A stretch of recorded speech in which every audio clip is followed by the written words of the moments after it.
wonderful Christina. Come ahead.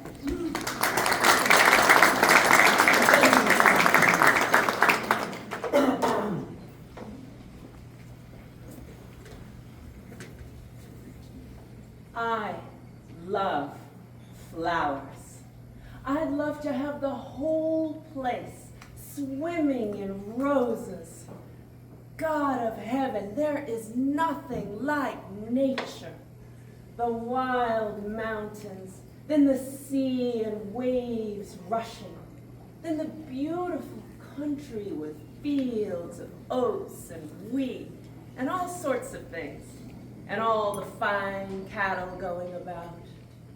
That would do your heart good, to see rivers and lakes and flowers, all sorts of shapes and smells and colors, springing up out of the ditches even, primroses and violets. Nature it is.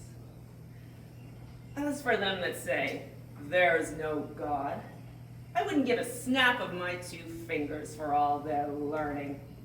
Why don't they go and create something? I often asked him.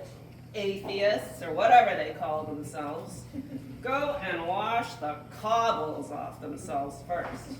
Then they go howling for the priest, and they dying. And why? Why? Because they're afraid of hell on account of their bad conscience. Ah, yes, I know them well. Who was the first person before there was anyone who created it all? Who? Ah, that they don't know. And neither do I. So there you are. They might as well try and stop the sun from rising tomorrow. The sun shines for you, he said. That day we were lying among the rhododendrons on House Head, in the gray tweed suit and his straw hat.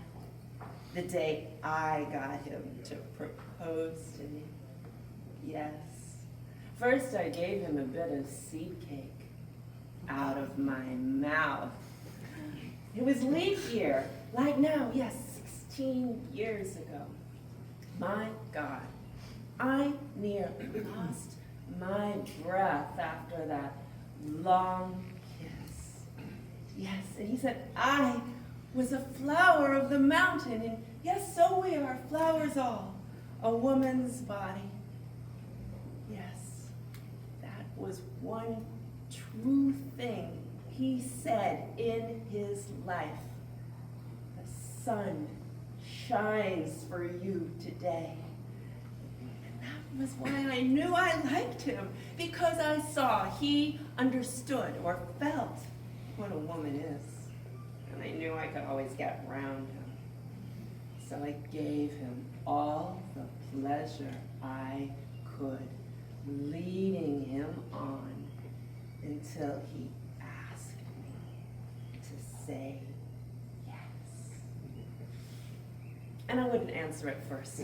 I only looked out over the sea and the sky. I was thinking of so many things he didn't know of.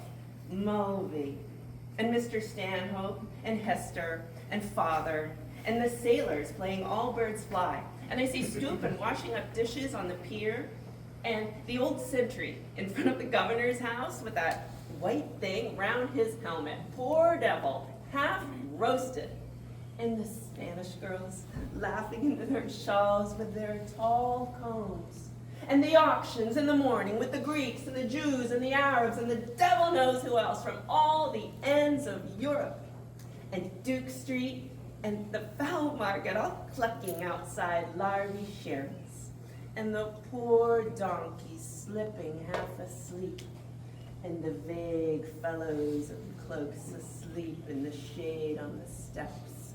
And the big wheels of the carts of the bulls and the castle, thousands of years old, yes, and the handsome Moors, all dressed in white with turbans like kings asking you to sit in their bit of a shop.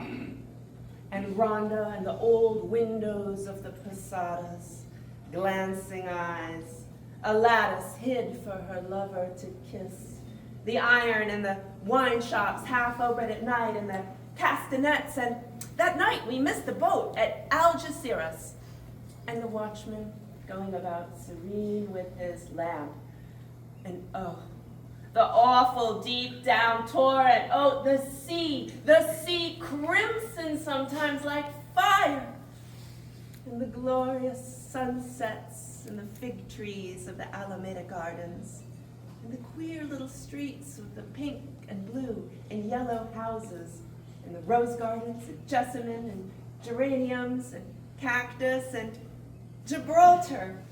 As a girl, yes, when I was a flower of the mountain, when I put the rose in my hair like the Andalusian girls used, and shall I wear a red? Yes, and how he kissed me under the Moorish wall. And I thought, as well him as another. And then I asked him with my eyes to ask again. Yes, would I? Yes, to say yes, my mountain flower. And first I put my arms around him and drew him down to feel my breasts all perfume. And his heart was going like mad. And yes, I said